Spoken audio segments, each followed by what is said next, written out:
გამოკითხვა მიდიოდა ჩემი კომუნისტი 1960 წელს რაც ვფიქრობ იმაზე, ოღონდ იქ ყოფილიყავი შიგნით და არ მერბინა იმედზე. ამასობაში დადიოდნენ ამერიკის საელჩოში ბატონი ნიკა გვარამია, რომელსაც ეხა მოაქვს მედიის თავისუფლებისთვის მებრძოლ ადამიანად და უმტკიცებდა ამერიკის საელჩო მე ვარ დასაჭერი და რომ ნახოთ WikiLeaks-ში რამოდენიმე დეპეშა თუ არ ვიცი როგორ თქვა ამერიკის საელჩოს რომელიც მიდის სახელმწიფო დეპარტამენტში იქ წერია ეს ყველაფერი აღწერილია როგორ უნდა ჩემი დაჭერა და იქ პირდაპირ მაშინდელი ელჩი წერს რომ ეს იმედის გამოხდება რეალურად იმიტომ რომ ქვია ჩვენ იმედს ვიცავ და უნდათ რომ ჩვენ რაღაცაერთ მე მომწყვიტონ ამ იმედის დაცვას ამის შემდეგ როგორც ვთქვი ჩვენ ლობირების News Corp-ი უზარმაზარი გავლენა აქვს News Corp-ს თელ მსოფლიოში რა თქმა უნდა ამერიკაში ორჯერ ელაპარაკა კონდოლიზა რაის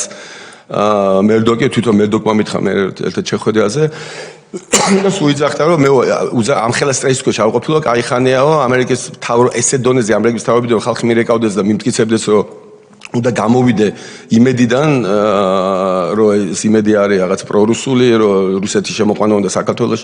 იგივე რიტორიკა რაც დღეს არის და რაღაც მომენტში ამად იმუშაოს ხოლმე და მერდოკი გავიდა იმედიდან